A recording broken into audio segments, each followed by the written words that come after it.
Hello everyone. आज हम NCERT सार संग्रह जिसमें हम जनरल साइंस फिजिक्स का चैप्टर ऊष्म एवं ऊष्म गति के बारे में पढ़ेंगे।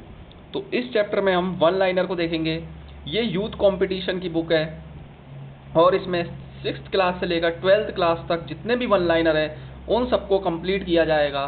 तो हमारा फिजिक्स चल रहा है अभी। फिजिक्स के बाद फिर हम केमिस्ट्री शुरू करेंगे और केमिस्ट्री के बाद फिर हम बायो शुरू करेंगे। तो आज हम देखते हैं ऊष्मा एवं ऊष्मागतिकी।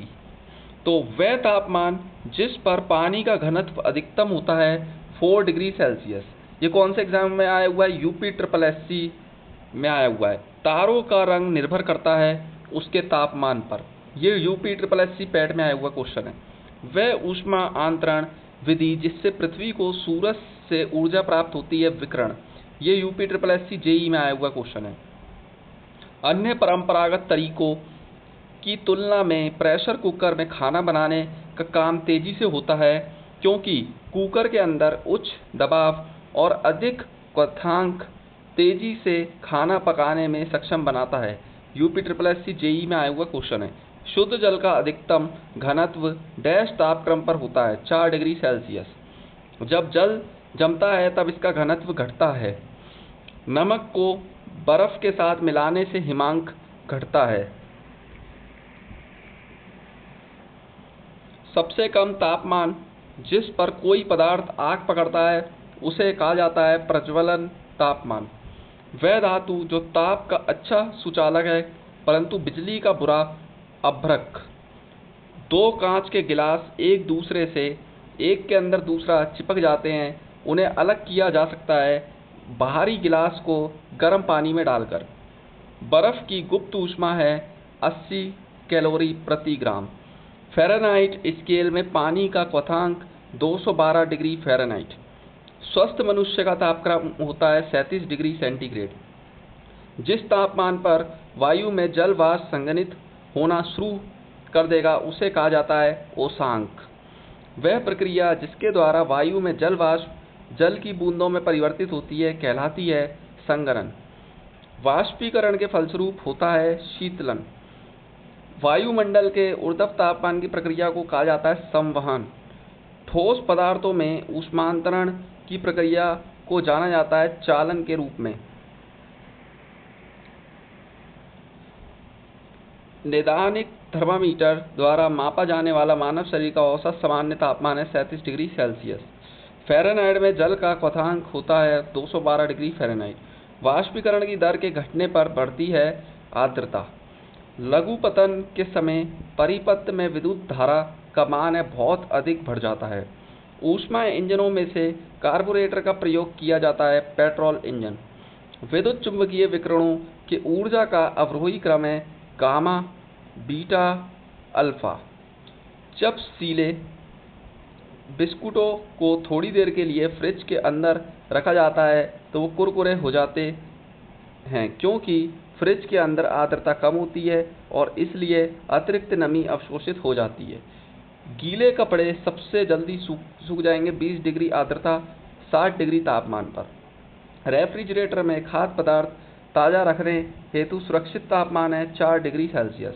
गर्मियों में सफ़ेद कपड़े पहनना ज़्यादा आरामदायक है क्योंकि वे अपने ऊपर पड़ने वाली सारी ऊष्मा को परिवर्तित कर देते हैं। ये सारे क्वेश्चन इतने सारे एग्जामों के अंदर पूछे जा चुके हैं। इसके बाद हम आगे देखते हैं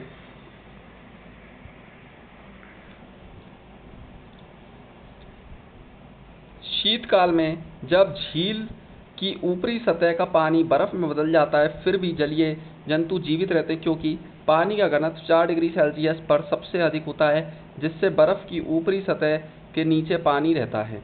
यदि जल का तापमान 9 डिग्री सेल्सियस से गिरकर 3 डिग्री सेल्सियस कर दिया जाता है तो जल का आयतन पहले घटेगा और बाद में बढ़ेगा। जब किसी बोतल में पानी भरा जाता है और उसे जमने दिया जाता है तो बोतल टूट जाती है क्योंकि पानी जमने पर फैलता है। मनुष्य आर्द्रता व गर्मी से परेशानी अनुभव करता है। इसका कारण है पसीना आर्द्रता के कारण वाष्पित नहीं होता। गर्मी के मौसम में एक पंखा आराम का बोध कराता है क्योंकि हमारा पसीना अधिक गति से वाष्पित होता है। शीशे की छड़ जब भाप में रखी जाती है इसकी लंबाई बढ़ जाती है परंतु इसकी चौड़ाई बढ़ती है।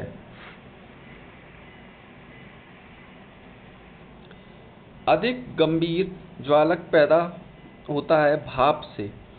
ऊष्मा का सर्वाधिक उत्तम चालक बेस्ट कंडक्टर है जल। जब बर्फ पिघलती है तब आयतन घटता है। एक लोहे की गेंद को गर्म किया जाए तो सर्वाधिक प्रतिशत वृद्धि होगी आयतन में। बादल आच्छादित रातें स्वच्छ प्रकाश वाली रातों से अधिक गर्म होती हैं क्योंकि बादल पृथ्वी तथा हवा से ऊष्मा का विकिरण रोकता है। रेफ्रिजरेटर में थर्मोस्टेट का कार्य एक समान तापमान को बनाए रखना। यदि एक चाय के प्याले में चाय को 90 डिग्री सेल्सियस से 80 डिग्री सेल्सियस तक ठंडा होने में ठीक 1 मिनट का समय लगता है तो उसी को 70 डिग्री सेल्सियस से 60 डिग्री तक ठंडा होने में समय लगेगा ठीक 1 मिनट। यदि एक बंद कमरे में रखे रेफ्रिजरेटर का दरवाज़ा खुला रखें तो कमरे में तापमान बढ़ेगा। यदि हम एक लोहे के टुकड़े को गर्म करते जाएं तो प्रथम वह हल्का लाल चमकता है, फिर सफ़ेद, अंत में हो जाता है नारंगी। वायु कूलर अधिक प्रभावी है रेगिस्तान क्षेत्रों में। क्रीम निकालने वाले संयंत्र में दुग्ध चर्बी अलग हो जाने का कारण है केंद्र से हट जाने वाला सेंट्रीफ्यूगल बल। चिड़ियों के उड़ने से न्यूटन का सिद्धांत जो सिद्ध होता है वह है गति का तीसरा नियम। परम शून्य उस तापक्रम को कह सकते हैं जिस पर किसी गैस के आणविक गति रुक जाती है। किसी बॉडी की गतिज ऊर्जा होती है उसके संवेग के अनुपात में। बर्फ के दो ब्लॉक जब आपस में दबाए जाते हैं तो बर्फ का एक ब्लॉक बन जाता है क्योंकि बर्फ का गलनांक दबाव के बढ़ने से घटता है। दो पानी की छोटी बूंदें एक दूसरे में संलीन होकर बड़ी बूंद बनती हैं। इस प्रक्रिया में ऊर्जा विमुक्त होती है। ताप मापने के लिए युक्ति का प्रयोग किया जाता है थर्मामीटर का। एक नैदानिक थर्मामीटर डैश तापमान को मापता है 35 डिग्री सेल्सियस से 42 डिग्री सेल्सियस। फ़ारेनहाइट स्केल पर मापांक स्टीम पॉइंट है 212 डिग्री फ़ारेनहाइट। समुद्र स्तर पर पानी का क्वथनांक होता है 100 डिग्री सेल्सियस। तरल पदार्थ के क्वथनांक पर तापमान नियत रहता है 30 degree Celsius equal to kelvin 303 kelvin. दो निकायों के मध्य ऊष्मा के प्रवाह की दिशा निर्भर करती है उनके तापमान पर। जहाँ फ़ारेनहाइट तथा सेल्सियस दोनों पैमाने समान होते हैं तापमान का वह पाठ्यांक है -40 डिग्री सेल्सियस। परम शून्य वह तापमान है जिस पर गैसों में आणविक गति घटने लगती है। परम शून्य को किस प्रकार परिभाषित किया जाता है? वह तापमान जिस पर सब आणविक गति बंद हो जाती है। 0 डिग्री केल्विन बराबर होता है -273 डिग्री सेल्सियस। जब तरल और उसके आसपास के बीच का तापमान अंतर दुगना हो जाता है तो ऊष्मा की हानि की दर हो जाएगी दुगनी। क्रायोजेनिक भौतिकी की एक शाखा जो संबंधित है अत्यंत नीचे तापमान। दो पिंडों के तापमान में अंतर 30 डिग्री सेंटीग्रेड है। डिग्री फ़ारेनहाइट में यह अंतर होगा 54।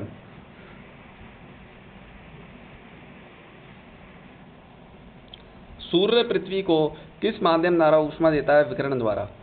किसी पदार्थ में ताप परिवर्तन के दौरान संभारित ऊर्जा किस रूप में संग्रहित रहती है? गतिज ऊर्जा में।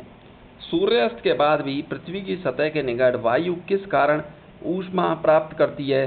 स्थलीय विकिरण। ऊष्मा ऊर्जा की 1 कैलोरी यांत्रिक ऊर्जा की लगभग डैश जूल्स के बराबर होती है 4.2। डैश विस्तार गर्मियों के दौरान एफिल टावर को और लंबा कर देता है तापीय। वातावरण के भीतर क्षैतिज ऊष्मा अंतरण को कहते हैं अभिवहन। प्रेशर कुकर में खाना जल्दी पकता है पानी के क्वथनांक में वृद्धि के कारण। लकड़ी की एक चम्मच को आइसक्रीम के प्याले में डुबाया गया है, इसका दूसरा सिरा ठंडा नहीं होगा। सबसे बढ़िया कुचालक है कांच। बुरादे से ढकी हुई बर्फ जल्दी से नहीं पिघलती। बुरादा ऊष्मा का कुचालक है। 1931 में ऊष्मागतिकी का शून्यावा नियम शब्द दिया था जो ये प्रतिपादित करता है कि जब दो निकाय किसी तीसरे निकाय के साथ साम्य में होते हैं तो वे आपस में भी साम्य में होते हैं। Ralph H Fowler. डैश में ऊष्मा गर्म पदार्थ से ठंडे पदार्थ में स्थानांतरित होने वाली ऊर्जा का एक प्रकार है ऊष्मागतिकी। यदि डैश समान है तो वह पिंड तापीय समय में होंगे तापमान। ऊष्मागतिकी की उस प्रक्रिया को डैश कहा जाता है जिसके दौरान इस प्रक्रिया के तहत आने वाले संवहन पत्र का आयतन स्थिर रहता है। सम आयतनिक प्रक्रिया आइसोकोरिक। जब बर्फ बनती है तो जल की एंट्रोपी घट जाती है। आंतरिक ऊर्जा अवस्था का एक कार्य है और आंतरिक ऊर्जा में हुई वृद्धि प्रणाली को आपूर्ति की गई ऊष्मा और प्रणाली द्वारा किए गए कार्य के योग के बराबर होती है। ऊष्मागतिकी का प्रथम नियम। डैश के ऊष्मागतिकी के प्रथम दो नियमों के क्रमबद्ध किया और निष्कर्ष निकाला कि ताप का परम शून्य -273.15 डिग्री सेल्सियस है। इसके लिए उन्हें केल्विन तापमान स्केल के नामकरण के साथ सम्मानित किया गया। William Thomson. इसके बाद हमें मैचिंग दे रखी है, सही सुमेलित है। जल का क्वथनांक होता है 373 केल्विन। मानव शरीर का सामान्य तापमान होता है 310 केल्विन। जल का अधिकतम घनत्व होता है 277 केल्विन और -40 डिग्री फ़ारेनहाइट होता है 233 केल्विन। तो ये हमारा कंप्लीट हो गया और इसके बाद हम अपने नेक्स्ट क्लास में प्रकाश टॉपिक के बारे में पढ़ेंगे। तो हमारा जो अगला टॉपिक होगा वो होगा प्रकाश। तो आज के लिए बस इतना ही। Thank you so much.